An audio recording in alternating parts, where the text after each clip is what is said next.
Bonjour à tous, bienvenue dans ce nouveau numéro de Cap Amérique. Au programme cette semaine, le second procès en destitution de Donald Trump. Il s'est ouvert cette semaine à Washington. Les arguments hasardeux de la défense n'ont pas vraiment convaincu les sénateurs de juger la procédure inconstitutionnelle. Nous y reviendrons dans quelques instants avec Laure Manin qui répond cette semaine à vos questions. Les États-Unis qui mettent les bouchées doubles, qui accélèrent le rythme de leur campagne vaccinale, des doses qui seraient plus difficiles d'accès pour les Afro-Américains. Ils semblent laisser une fois encore de côté. Reportage de nos correspondants en Californie à suivre. Et puis le président colombien offre un statut à près d'1 million de sans-papiers. Les réfugiés vénézuéliens ayant fui la crise dans leur pays vont se voir offrir pour 10 ans une protection inespérée il y a encore quelques mois.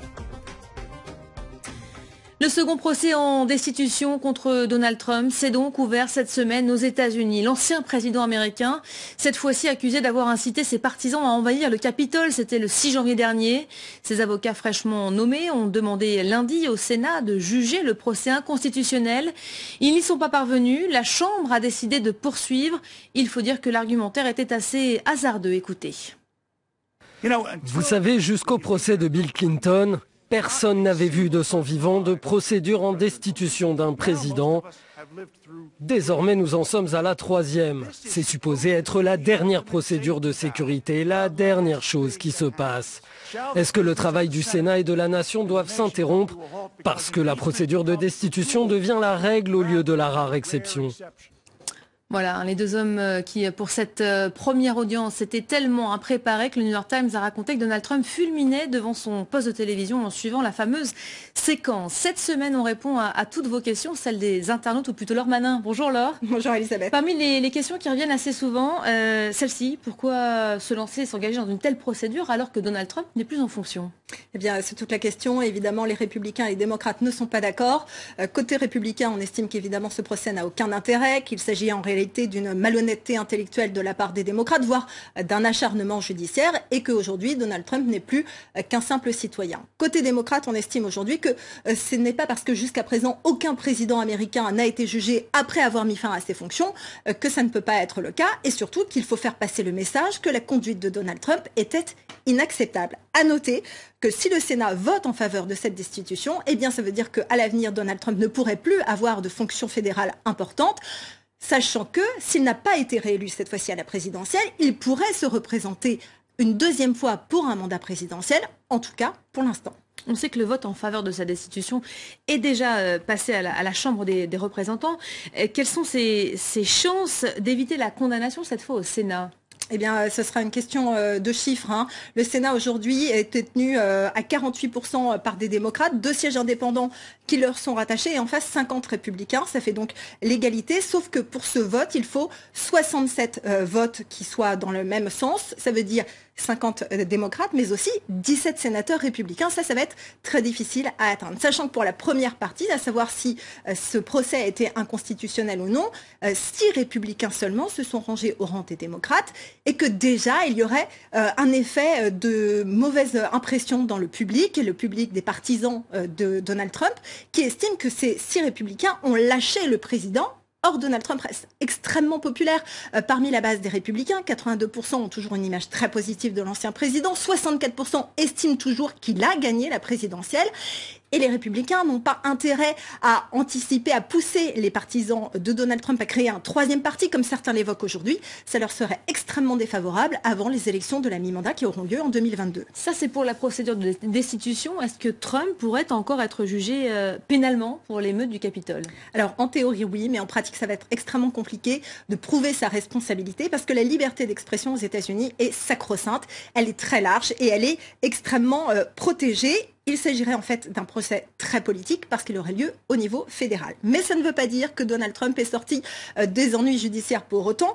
Il a plusieurs affaires qui l'attendent. L'État de New York a lancé une enquête préliminaire contre le groupe Trump et ses activités. Il y a également l'État de Géorgie qui a lancé une autre enquête préliminaire, cette fois concernant l'appel téléphonique de l'ancien président républicain à ce responsable électoral lorsqu'il lui avait demandé de trouver des votes. Et puis il y a également 2 femmes qui ont intenté un procès en diffamation contre contre Donald Trump, puisque lui a réfuté leurs allégations d'agression sexuelle. Mais là, les peines relèveraient plutôt de simples excuses, voire d'une amende dans le pire des cas. Voilà, ce qui fait une retraite assez mouvementée finalement pour l'ancien locataire de la Maison-Blanche. Merci beaucoup Laure Manin pour ces explications.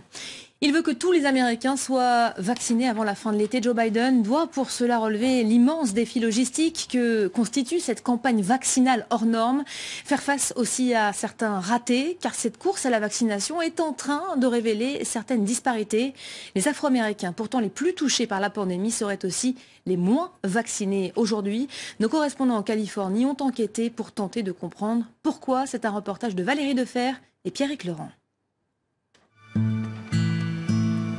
Dans le quartier de South Central à Los Angeles, cette clinique psychiatrique est convertie en gigantesque centre de vaccination.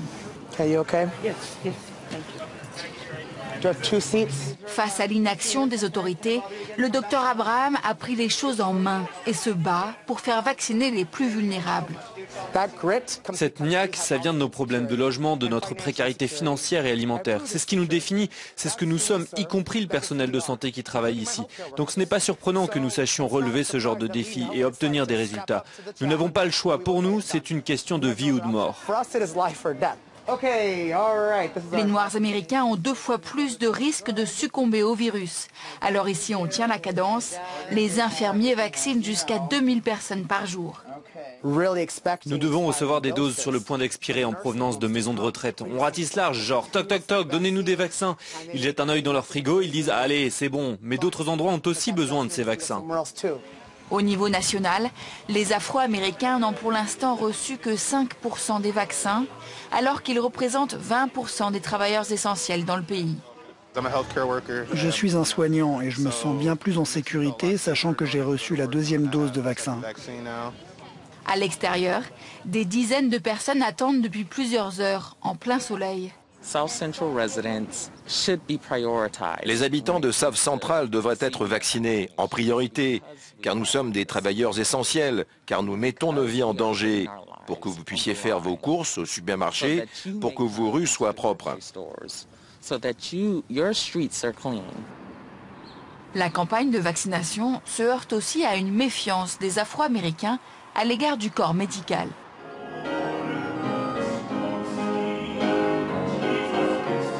Dans cette église protestante désertée, pandémie oblige, la messe est retransmise sur la radio locale.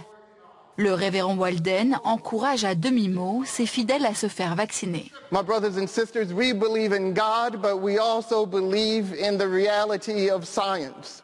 Aux États-Unis, plus d'un tiers des Noirs américains n'envisagent pas de se faire vacciner. Une réticence envers la communauté scientifique ancrée dans l'histoire. Ils redoutent d'être à nouveau utilisés comme cobayes. Car beaucoup d'Afro-Américains gardent en tête l'expérience Tuskegee, réalisée sur des Noirs américains atteints de syphilis des années 30 aux années 70. Ils ont sélectionné 600 fermiers en leur disant qu'ils allaient avoir une assurance santé gratuite. Beaucoup de ces fermiers avaient la syphilis et ils ont subi les effets de la maladie pendant des décennies sans recevoir de pénicilline. Dans cette communauté très religieuse, ces leaders spirituels ont une lourde tâche à accomplir, rétablir la foi en la science. La Colombie a offert cette semaine un statut à près d'1 million de sans-papiers vénézuéliens. C'est notre chiffre de la semaine. Le président colombien Ivan Duque a annoncé ce lundi la création d'un statut de protection temporaire pour les Vénézuéliens fuyant leur pays. Au cours des dernières années, 1 700 000 d'entre eux ont trouvé refuge chez leurs voisins dans l'espoir d'obtenir là-bas de meilleures conditions de vie. Ici, dans la ville frontalière de Maicao, en Colombie, une personne sur 4 est un réfugié du Venezuela. Dans le pays, plus de la moitié d'entre eux sont sans papier. Les autorités s'apprêtent à leur accorder un statut de protection temporaire pendant 10 ans. Durant cette période, ils pourront demander un visa de résident s'ils décident de rester en Colombie. Tendrán también la posibilidad de, en la presencia en nuestro país, de tener un acceso mucho más transparente al que tienen hoy frente a la relación con el Estado. Depuis 2015, l'inflation, le manque d'accès à la nourriture et le régime autoritaire de Nicolás Maduro poussent massivement les Vénézuéliens sur la route de l'exil. La Colombie en accueille environ 1 700 000. En visite dans ce centre installé par les Nations Unies, le haut-commissaire aux réfugiés plaide en faveur de leur régularisation. The main problem here in Colombia is that for many Venezuelans, they remain in an irregular status, and this lack of regularization marginalizes them, penalizes them. Pour les réfugiés, l'accès à un statut officiel est source d'espoir. Válido de que en verdad yo esté aquí y me digan, ve, ella tiene algo con que estar aquí, ella tiene algo con que trabajar y sacar adelante a sus hijos, ella tiene algo con que darle estudio a sus hijos.